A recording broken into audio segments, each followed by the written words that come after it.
El arzobispo de París se declaró contra la enciclopedia en una carta pastoral y el Parlamento dispuso que los 7 volúmenes publicados fueran quemados en la hoguera por mano del verdugo. Por fortuna, el censor principal, Malesherbes, que sentía buenas disposiciones hacia la obra y sus autores, previno a Diderot de la fecha exacta en que tendría lugar la confiscación y aconsejó que se los remitiera. De manera que mientras que sus subordinados los buscaban, el propio censor los puso tranquilamente a buen recaudo en su misma casa. El gobierno prohibió no solo la publicación de volúmenes sucesivos, sino también la venta de los ya publicados. Diderot no se dejó abatir por tanto contratiempo. En cambio, D'Alembert desertó de sus filas y con él otros muchos colaboradores, en especial Voltaire. En lo sucesivo, el peso de tan enorme trabajo recayó casi por entero sobre Diderot, quien, sin amilanarse por ello, prosiguió la redacción de los volúmenes siguientes, y en el mismo momento en que el Papa fulminaba la excomunión contra la enciclopedia, los impresores reanudaron el trabajo. Los nuevos volúmenes indicaban diversas ciudades extranjeras como lugares de edición. De esta forma pudieron escapar a la censura, porque la policía de Luis XV fingió no estar enterado de nada. Diderot y D'Alembert. Dionisio Diderot, hijo de un fabricante de cuchillos, nació en Langres en 1713. Su despejado talento le abrió camino muy pronto. Después de cursar estudios en el colegio de su ciudad natal, dirigido por los jesuitas, fue enviado a otro colegio importante de la misma orden en París, a fin de prepararse allí para recibir órdenes sacerdotales o para la abogacía. Por su parte, Diderot, ávido de saber, no se contentaba con aprender una profesión y abandonó estos estudios de tipo utilitario para dedicarse de lleno a la filosofía, las lenguas clásicas, las ciencias naturales y la matemática, dando lecciones o trabajando como colaborador para algunos editores, como modo de ganarse el sustento. En 1743 Diderot contrajo matrimonio con una humilde costurera y hubo de trabajar a tiempo completo. Como le gustaba el trabajo de traducción, llevó a cabo una versión francesa de las obras del filósofo inglés Shaftesbury. Al principio, el idealismo de este autor le causó extraordinaria impresión. Años más tarde, al efectuar de lleno su entrada en la literatura filosófica, proclamaría ideas ateas y materialistas, pero por sus principios nada ortodoxos acerca de cuestiones políticas y religiosas, se atrajo la desconfianza de los poderes públicos, por lo que su primera obra originaria iba a ser quemada por orden de la censura, y él encarcelado varios meses por la segunda. Diderot alcanzó su mejor oportunidad al ser designado redactor de la enciclopedia. Voltaire lo llamaba con mucha razón el pantófilo, es decir, el que se interesa por todo. Era capaz de familiarizarse rápidamente con los asuntos más dispares. Su estilo era ágil y penetrante, sin asomo de pedantería. Ni siquiera tan grandiosa realización, por lo demás muy mal pagada, pudo colmar sus anhelos fervientes de trabajo. Diderot sembraba con profusión ideas fecundas y nuevos pensamientos. No fue casualidad precisamente el hecho de que Rousseau hallara la inspiración para la idea de su primer discurso después de un cambio de impresiones con Diderot, recluido entonces en prisión en el castillo de Vincennes. Si Diderot fue un entusiasta del sentimiento a la manera de Richardson, en Rousseau el sentimentalismo llegó a convertirse en marejada. La biografía de D'Alembert ofrece episodios dramáticos. Era hijo natural de la señora Tencin, reina de un célebre salón literario y de uno de sus numerosos amantes, un ingeniero militar llamado Destouches.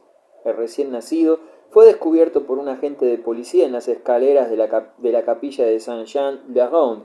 Destouches, que se hallaba entonces ausente de París, logró a su regreso dar con el paradero de su hijo y lo confió a la viuda de un pobre vidriero, la señora Rousseau, quien lo crió y educó con ejemplar abnegación. D'Alembert se mostró siempre muy agradecido a aquella mujer admirable. Por otra parte, D'Alembert siempre quiso permanecer libre de vínculos, aunque mitigó su soledad con la amistad de la ingeniosa y encantadora Julie Jean de Lespinasse.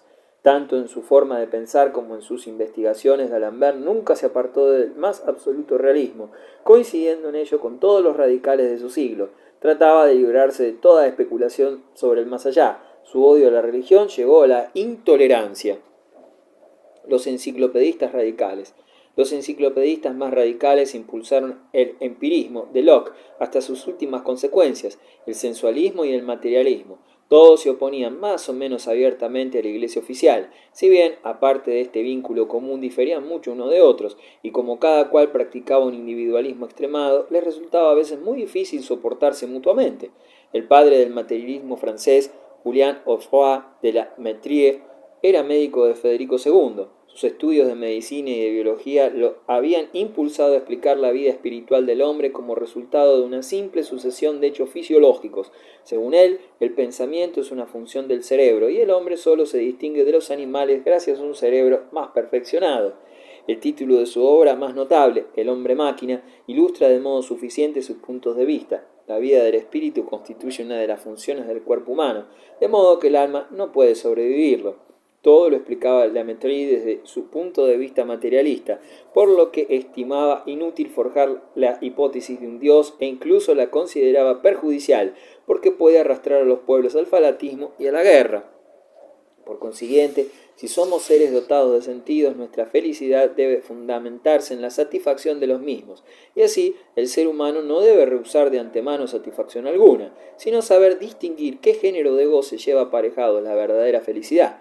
Solo admite que, aunque el egoísmo siga siendo siempre resorte de todos nuestros actos, la benevolencia, la bondad y la moderación pueden hacernos más felices.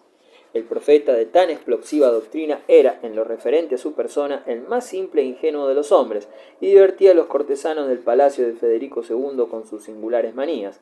Se dice incluso que Le Métrie acabó por sucumbir a su propia teoría del placer sensual, y que murió, al parecer, a consecuencia de una indigestión de trufas, a los 42 años de edad, en 1751. Al mismo grupo de enciclopedistas pertenecía también Claudio Adriano Helvetius, un acaudalado terrateniente que abandonara sus lucrativos negocios para convertirse, al ejemplo de Montesquieu, en filósofo. En 1758, Helvetius publicó una obra titulada Sobre el espíritu, libro que levantó inmensa polvareda, fue quemado por el verdugo y contribuyó a acentuar aún más las persecuciones contra la enciclopedia.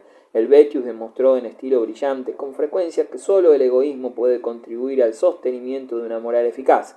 El arte del legislador consiste únicamente en establecer un riguroso y bien organizado sistema de castigos y recompensas, consiguiendo de este modo la obediencia de los ciudadanos, solo por el mero hecho de resultarles más ventajoso respetar las leyes que quebrantarlas. Helvetius considera la educación como el mejor medio de promover el progreso social, ya que una buena educación habitúa al hombre a la idea de que el bienestar individual está estrechamente ligado al bienestar general. El barón de Holbach y el abad Condillac. El barón Pablo Enrique Dietrich de Holbach, nacido en Alemania, fue uno de los más constantes protectores de los enciclopedistas. Su casa permanecía siempre abierta a los filósofos de la Ilustración y sus cenas exquisitas favorecían considerablemente el intercambio de sensacionales ideas. Holbach logró labrar su reputación con El sistema de la naturaleza, obra en la que trató de sistematizar el sensualismo y el materialismo profesados en aquel siglo. Holbach se manifiesta enemigo declarado de las religiones, considerándolas como la raíz y origen de todas las miserias humanas. Ni siquiera admite la hipótesis de los deístas, para quienes la creencia en Dios fomentaba el orden y la prosperidad del Estado. La rebate diciendo que no puede curarse a la sociedad de sus males proporcionándole dosis de veneno. La obra del barón de Holbach provocó una auténtica tempestad. Pensadores tan poco prejuiciados como Voltaire y D'Alembert hicieron pública su protesta y el propio Federico II de Prusia lanzó vivas diatribas contra el ingenuo ateísmo del barón. El materialismo y el sensualismo se vieron pronto desbordados por nuevas corrientes ideológicas y, para la generación siguiente, no representaron más que teorías superadas sin posibilidad de nueva aceptación. A juicio de los enciclopedistas moderados, los radicales más avanzados ofrecían una imagen del mundo demasiado carente de poesía para ser aceptable. Así, el abad de Condillac, que defendió en su Tratado de las Sensaciones la idea netamente sensualista de que todos los fenómenos psicológicos no son más que transformaciones de la experiencia facilitados por los órganos sensoriales, se oponía en cambio al materialismo, al afirmar que la conciencia que engloba todos los sentimientos y sensaciones es de naturaleza espiritual y no material. Además, tampoco rechazaba la existencia de Dios. La filosofía profesada por los enciclopedistas manifiesta claramente numerosas divergencias desde el escepticismo de D'Alembert y el materialismo nada disimulado de los radicales, hasta el panteísmo de Buffon y de Diderot, que cuando menos ofrecen algo de poético, pues a su odio al cristianismo la mayor parte de los materialistas eran más bien polemistas al servicio de un ideal, antes que auténticos pensadores. Creían firmemente en el progreso humano y demostraban confianza inquebrantable en la victoria final de la Ilustración sobre la superstición y el fanatismo, la tiranía y el mal. Fontanelle y Buffon. para aglutinar el nutrido ejército de escritores y de sabios del siglo XVIII era necesario un vínculo entre ellos. Esta función fue desempeñada durante largo tiempo por Fontenelle, que llegó a cumplir un siglo de edad, pues habiendo nacido en 1657, murió en 1757. En los comienzos de su actividad literaria parecía un ser mediocre, totalmente desprovisto de talento. Sin embargo, al abandonar el arte dramático para dedicarse a la divulgación científica y a la filosofía, tanto su personalidad como su estilo no cesaron de mejorar en el transcurso de los años.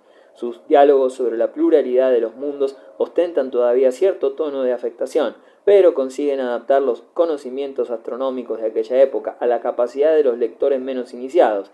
En cuanto al origen de las fábulas y la historia de los oráculos, constituye una verdadera embriología de la razón, un análisis preciso y exacto del proceso de formación y del desarrollo de los errores humanos.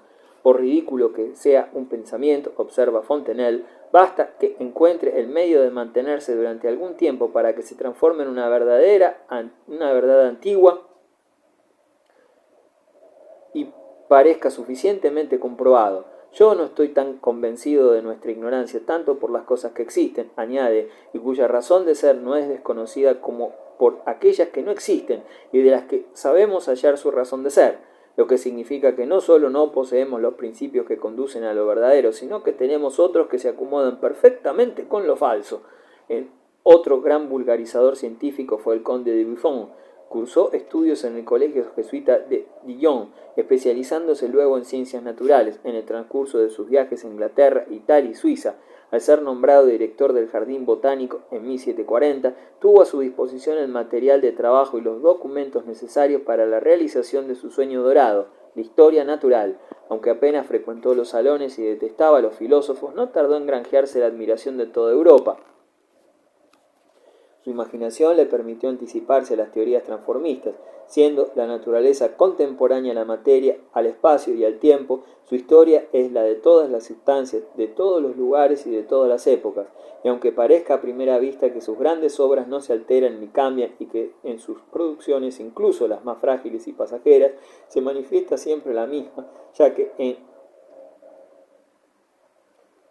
en cada instante sus primeros modelos reaparecen ante nuestra vista bajo nuevas representaciones. Sin embargo, observándola de cerca podrá percibirse que en su curso no es absolutamente uniforme y reconocerse que admite variaciones sensibles, que recibe alteraciones sucesivas y que se presta incluso a nuevas combinaciones y cambios de materia y de forma, y que por último tanto parece fija en su totalidad como variable en cada una de sus partes, y si la abarcamos en toda su extensión, no podremos dudar que no sea hoy muy distinta de lo que era al principio y de lo que será en la sucesión de los tiempos. El ser humano no era para Buffon un animal perfeccionado. El hombre manifiesta por medio de signos exteriores lo que experimenta dentro de él, comunica su pensamiento por medio de la palabra, y este signo común a toda la especie humana, el salvaje también habla, como el hombre civilizado, y ambas hablan de modo natural, para hacerse entender. Ningún animal posee este signo exterior del pensamiento, y ello no se debe, como comúnmente se cree, a la carencia de órganos adecuados. La lengua del mono le ha parecido a los anatomistas tan perfecta como la del hombre. A consecuencia, el mono también hablaría si tuviera pensamientos. Samuel Johnson y su club. Goldsmith, un mundo de frustración. Pocos años antes de 1760, un joven tímido, humildemente vestido y de poco agraciada presencia, llamado Oliverio Goldsmith, fue empleado en la imprenta de Samuel Richardson como corrector de pruebas durante algún tiempo, aunque no mucho, pues Goldsmith no tenía costumbre de estancarse en empleos fijos. Puede afirmarse además que el engreído Richardson no supo apreciar las cualidades de un hombre como aquel. Pretendía ser célebre y agrupar en torno suyo un círculo de admiradores, pero sus esfuerzos quedaban siempre frustrados. En el mejor de los casos se le toleraba o conseguía menguada protección. Así ocurrió durante la época de sus estudios en Dublín. Nada cambió al establecerse en Londres para tratar de ganarse la vida y hacer carrera, después de deambular por casi media Europa, Holanda, Francia, Suiza, Italia y Alemania.